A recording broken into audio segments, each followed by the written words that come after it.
where will you find resilience?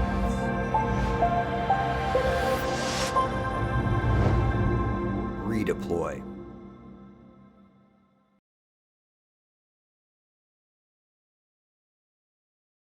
Hello. Whoa. All right. So that's a way to start the day. Who is ready to get started? Yes. All right. Well, allow me to be the first one to welcome you to REdeploy 2019. We are all so glad that you are here.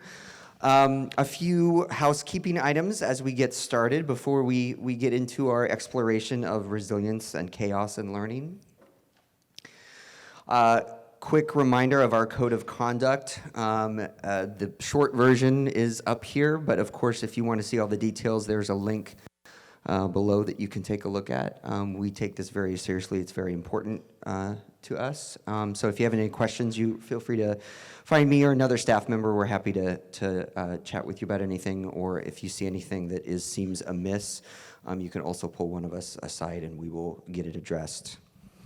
Let's see what other housekeeping items we have. Restrooms. So there are men and women's restrooms right outside the theater here. Also, there's all gender restrooms by check-in and also the quiet area, which I haven't told you where that is. You might have seen it when you came in. But there are restrooms there as well. The quiet room, if you are on call, or also maybe if you need to take a break, or just think about all of the things that you may have heard at one of the talks, we do have a quiet room. The quiet room is kind of by the food area when you came in.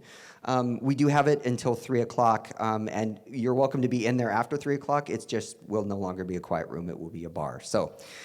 With music, so it will be less quiet. Which, if you are on call, you might need a bar at 3 if you're having a bad day. Wi-Fi, you probably found it. That's actually not the Wi-Fi access point. I think it's Alamo Wi-Fi, but it's pretty obvious. There's no password. Just click through, and you should be able to get on to the internets.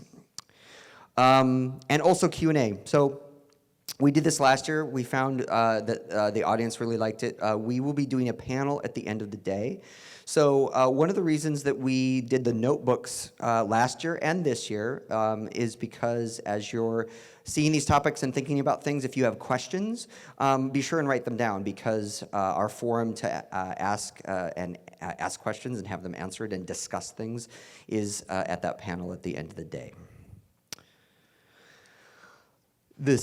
Twitter is very important, obviously.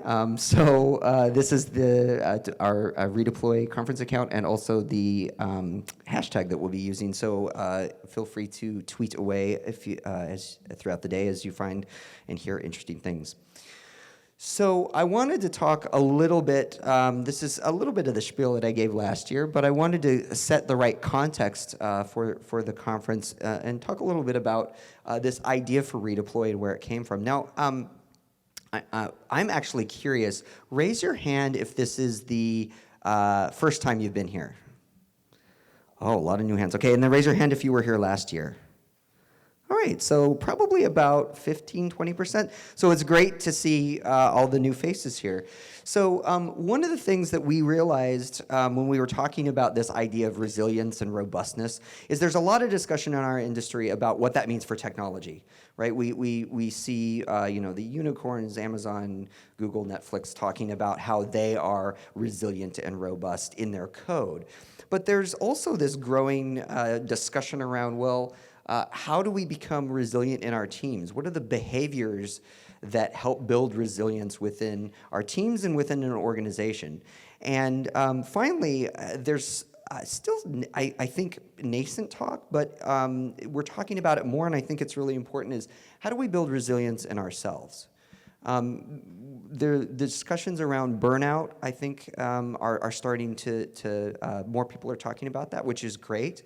But really, this conference is about the idea of how do all of these fit together. We talk a lot about the technology, but of course, teams build that technology, and then that technology can affect the individuals, especially if you're on call and get paged early in the morning.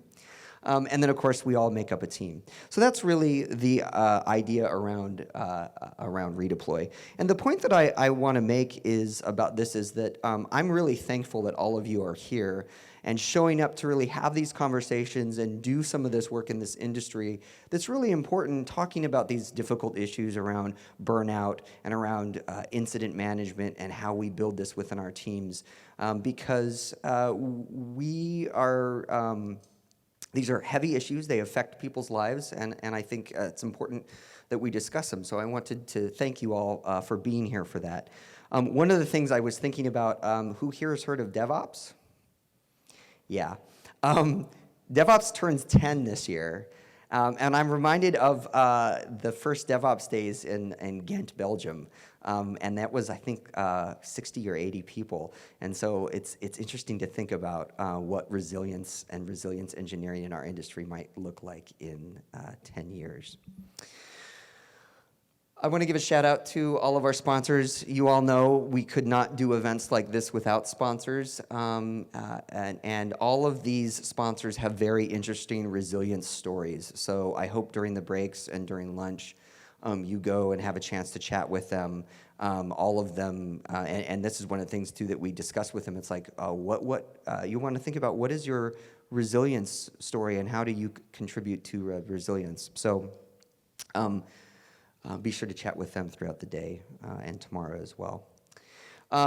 There is an evening event from 6 to 8 tonight. It's a short walk away. I'm just mentioning in it so that you know about it. We'll have slides later that have a map and how to get there and all of those details, but I did just want to mention it. And with that, this is our agenda for the day. So I am, without further ado, I think it's time to welcome our first speaker, Dr. Richard Cook. A lot of you probably have heard of Dr. Cook before. He's written a couple of papers that are interesting to read, and he is a pillar and a foundational thinker in the resilience engineering community. So help me in welcoming Dr. Richard Cook.